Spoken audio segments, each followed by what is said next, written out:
ዛሬ አንድ ምነግራችሁ ነገር አለ። እኔ በጣም ደንግጫለሁ። እንዴት መናገር እንዳለብኝ በርግጥ አላውቅም፣ ግን ኢየሱስን አየሁት። ዊችክራፍት የተመረጡትን እንኳን ቢቻላቸው ለማሳት ታላላቅ ምልክቶችንና ተአምራትን እንኳን ያደርጋሉ። እናንተ እንዳትደናገጡ አለ ጌታ። ዓለማው ይታመሳል ብሎ ነገረን እኮ። የዓለም ፈጣሪ ጌታ ኢየሱስ ክርስቶስ እንደዚህ የያዛት ኢየሱስ እንደዚህ ያለ ይታመሳል። ዛሬ አንድ ምነግራችሁ ነገር አለ። እኔ በጣም ደንግጫለሁ። እንዴት መናገር እንዳለብኝ በርግጥ አላውቅም፣ ግን ኢየሱስን አየሁት። ለእህት ለወንድሞቼ ለጓደኞቼ ኢየሱስን እንዳየሁት ብነግራቸው ማንም ሰው አያምነኝም። ምክንያቱም ስለሚያውቁኝ አያምኑኝም። አለማመናቸውን አልፈርድባቸውም፣ ግን ኢየሱስን አየሁት። ማታ እየጸለይኩ ነበረ። ሌሊት ተነስቼ እየጸለይኩ ነበረ። ሁል ጊዜ እንዲናገረኝ ወይም እንዲነካኝ እጸልይ ነበረ። ሲነካኝ ይሰማኛል፣ አውቃለሁ። መንፈስ ቅዱስ ሁሌ ሲነካኝ ይታወቀኛል። ግን በቃ ሰዎች ምስክርነታቸውን ብዙ ጊዜ ስለምሰማ ጌታ ሆይ እኔስ መቼ ነው ማየክ ምናምን ነገር ብዬ እጸልይ ነበረ። ሌሊት 9 ሰዓት ላይ እየጸለይኩኝ በጣም ትልቅ ኃጢአት ነበር በውስጤና ስለዛ ኃጢአት በጣም አምርሬ ንስሐ ጨለማ ውስጥ ነው የምጸልየው። ታላቅ ብርሃን በዚህ ጋር እኔ ስልኬ መዝሙር ስለምከፍት ብዙ ጊዜ ገልብጬው ነበር። ምናልባት ስልኬ ይሆናል ብዬ ስልኬን ሳይሆን ስልኬ አይደለም፣ አይንን ጨፍኛለሁ። ግን እሱ ነው ራሱ ነው።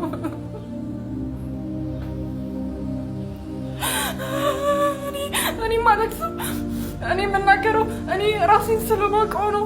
ማለት እኔ አይደለም ሊያይ አይደለም ሊነካኝ ስሙን እንኳን መጥራት የማይገባኝ ኃይለኛ ኃጢአተኛ ሴት ነኝ።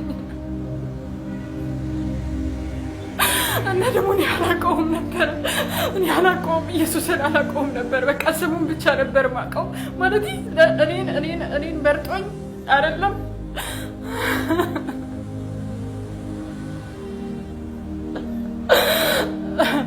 ያየሁትም ታላቅ ንስሐ ከገባሁ በኋላ ነው ያየሁት። እግዚአብሔር ለካ ልባል ንጹሐን እንደሚፈልገው።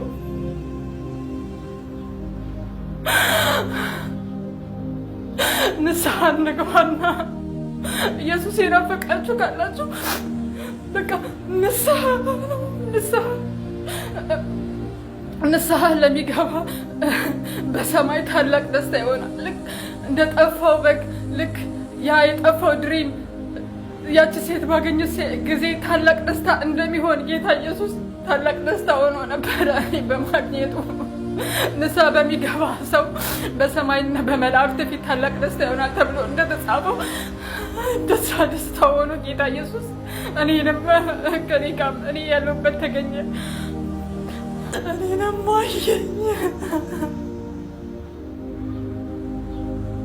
ለእኔም ቀን ወጣልኝ አለ ብዬም ለማውራት ድፍረቱ ነኝ። ራሱ ነው ጌታ ራሱ ነው። አመሰግናለሁ። መልእክትሽ ምንድን ነው አላውቅም፣ ግን እኔንም አየኝ ነው። በቃ ከኔ ጋር ነበር። ዘኪዎስን በስሙ የጠራው አምላክ በኃጢአቱ ሳይሆን በስሙ የጠራው አምላክ እኔንም ጠራኝ። በኃጢአቴ ሳይሆን። ይህ ትረካ አንዲት ሴት በራእይ ያየችውን ታላቅ የመለኮታዊ ፍቅር ገጠመኝ ከነበረችበት የህይወት መውደቅ አንስቶ እስከ መለኮታዊ እረፍት ድረስ ያለውን የውስጥ የነፍስ ጉዞ በሰፊውና በጥልቀት የሚቃኝ ነው። በዚያች ሌሊት የልቤን ጭንቀት የምረዳው የለም ብዬ ባሰብኩበት ወቅት ነበር ያልታሰበው ነገር የተከናወነው። ለረጅም ዘመን በውስጥ የተሸከምኩት የጥፋተኝነት ስሜትና የህይወት ግራ መጋባት እንቅልፍ ነስቶኝ ነበር። አይኖቼን ጨፍኜ ጌታ ሆይ የት ነህ?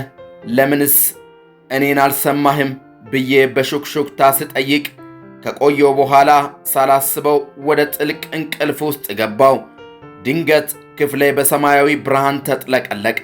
ይህ ብርሃን የፀሐይ ያህል የሚያንጸባርቅ አልነበረም፣ ነገር ግን ነፍሴን እስከ ስሩ ድረስ የሚፈውስ ልዩ የሆነ ሰላም የሞላበት ነበር። በፊቴ አንድ ሰው ቆሟል። መልኩ እንደ ሰው ቢመስልም ከእርሱ የሚወጣው ብርሃን ግን ይህ ዓለም ሊሰጠው ከሚችለው በላይ ነበር።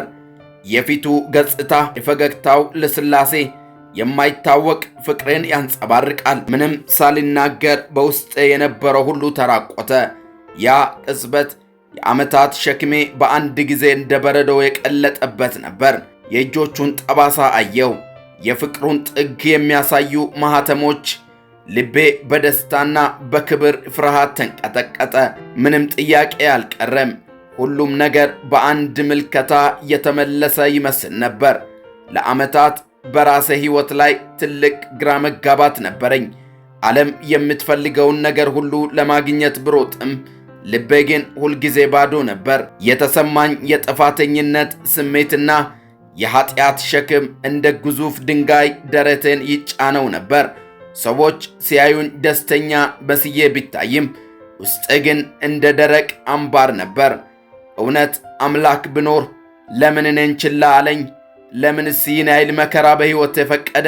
የሚሉ ጥያቄዎች በየዕለቱ በአይምሮዬ ይፈራረቁ ነበር። በራእይ የተከፈተው መጋረጃ በለቅሶና በጸሎት ተውጬ ተስፋ በመቁረጥ ውስጥ ሳለሁ ዙሪያዬ በድንገት ተለወጠ። የክፍሌ ግድግዳዎች የጠፉ መሰሉኝ። በዐይኔ ማየት ከሚችለው በላይ የሆነ ሰማያዊ ምድራዊም ያልሆነ ሰላም በቦታው ሰፈነ። ከዚያም በብርሃን ውስጥ አንድ መለኮታዊ አካል ተገለጠ። ኢየሱስ ነበር። እንደ ስዕል ሳይሆን እንደ ሕያው እውነታ፣ እንደ እሳት ነበልባል በሚያበራ ነገር ግን በማይቃጠል ልስላሴ እንደ ውሃ ይፈስ ነበር። በፊቱ ስቆም መላው ሕይወቴ እንደ ፊልም አይነ ስር አለፈ። የሠራኋቸው ስህተቶች፣ የደበቅኳቸው ምስጢሮች፣ የሰዎች ጥላቻ፣ የራሴ ውስጥ ትግል ሁሉም ተዘረጉ። በጣም ፈራው። አሁን ይፈርድብኛል፣ ለዚህ ሁሉ የማልበቃ ሰው መሆኔን ይነግረኛል ብዬ አስብ ነበር። ነገር ግን እርሱ የተናገረው ቃል አልነበረም። አይኖቹ ውስጥ ያየሁት ነገር የማያልቅ ፍቅርን፣ የዘመናት ታጋሽነትንና ወደ ቤት የመጣች የጠፋች ልጅን የተቀበለ አባት ነበር። በልብ ውስጥ አትፍሬ፣ እኔ ከቶ አልተውሽም፣ ለአንቺ ስል የከፈልኩት ዋጋ የለሽ አልነበረም የሚል መንፈሳዊ ድምፅ ተሰማኝ። በዚህ ቅጽበት የኃጢአቴ ሸክም እንደ ጭስ ተኖ ጠፋ። ይቅርታ የሚባለው ቃል በጆሮዬ ሳይሆን በነፍሴ ውስጥ በታላቅ ኃይል ተጻፈ። ከዚያ ራእይ በኋላ የዓለምን ነገር የማይበት መንገድ ሙሉ በሙሉ ተቀየረ።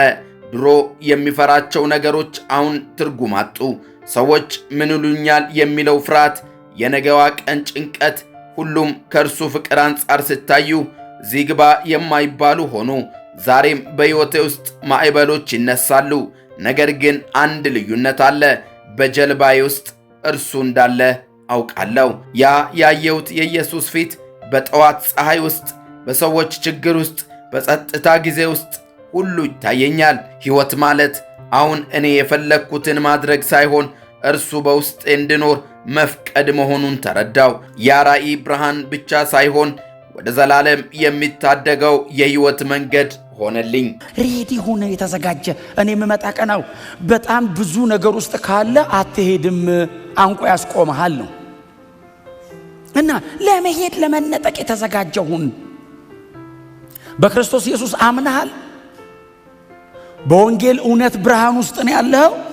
እንግዲያው ጽና፣ በሱ ያዘው፣ እንዳትለቅ። እስከ መጨረሻ የሚጸና ነው የሚድነው። ምናልባት ደግሞ አንድ ቀን ወስናለሁ ምትል ድንገት ነው ጌታ የሚመጣው። እንደ ሌባ ቀጠሮ አይሰጥም። ዛሬ ሊመጣ ይችላል፣ ነገ ሊመጣ ይችላል። የሚመጣበትን ቀን ቢናገር በዚህ ዓመተ ምህረት በዚህ ቀን እመጣለሁ ቢል ባይዘው ወይ ሰው